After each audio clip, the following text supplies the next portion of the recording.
with the title Feel the Fear and Blow It Up Anyway, Michael Cronin.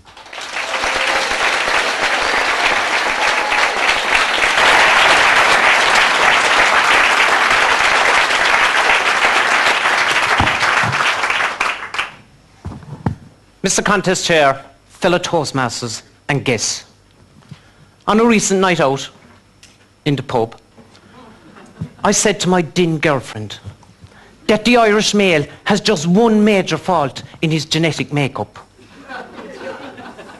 She looked at me intensely and responded, "Really, Mike? Only one?"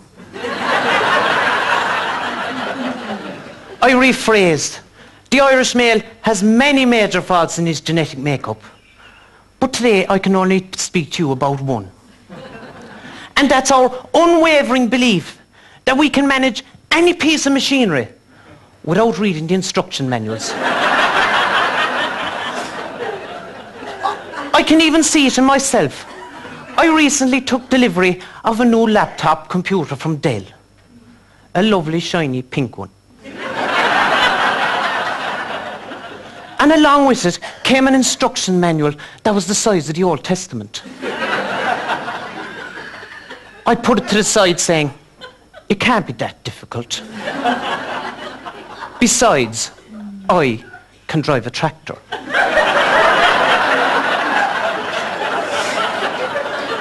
Now, this is all fine until you have a problem.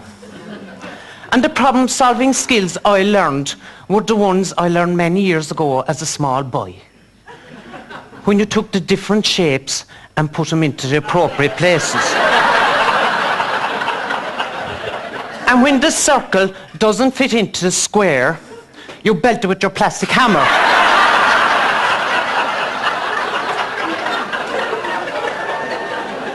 It gives a whole new meaning to squaring the circle. But alas, laptops don't respond well to plastic hammers.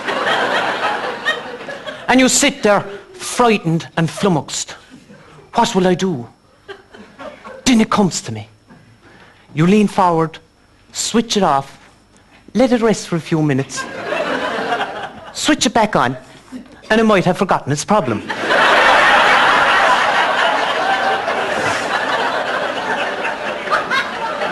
Now, after trying this for 17 times, the words of the late Dennis Thatcher come to mind. When all else fails, read the instructions. Now, for most of us here, I guess it's just a case of getting up, going over to our filing cabinet, and just laying our hand in it. We'd have a better chance of finding Shergar. Being ridden by Lord Lucan. And if we are lucky enough to find the instruction manual, it will have a 2-inch circle indentation on the cover, because it was serving the very useful purpose of stopping the table from rocking.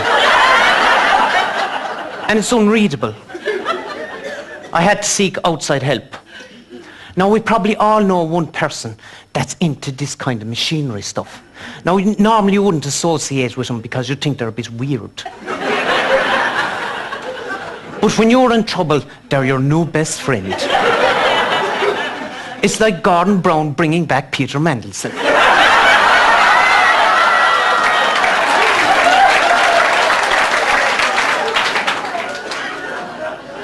Now, when you approach this person, you treat it as if you were a little young boy going into confession. You tell him the things that are safe to say. The small things. You leave out the whoppers. Like there was a smell of burning coming out the back.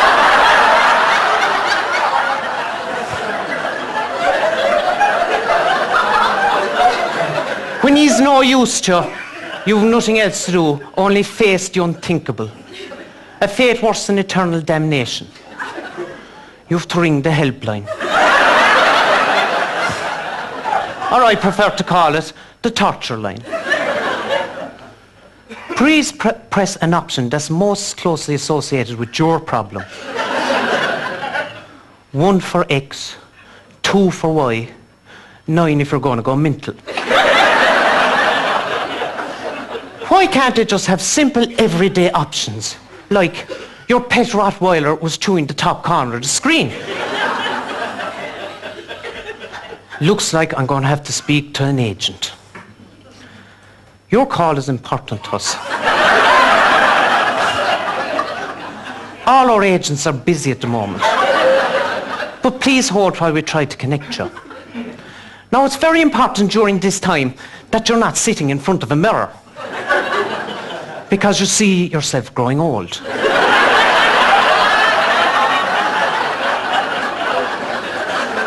Even me.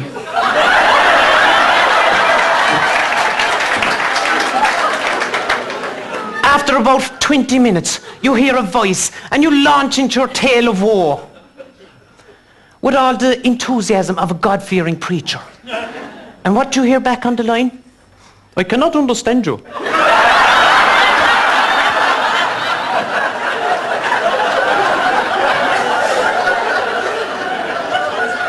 How could you not understand a person from Cork?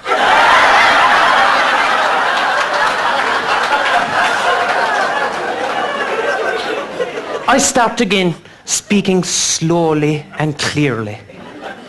And after about 4 minutes, I'm addressed with the most profound and mind-blowing question that I ever heard. Have you the laptop plugged in?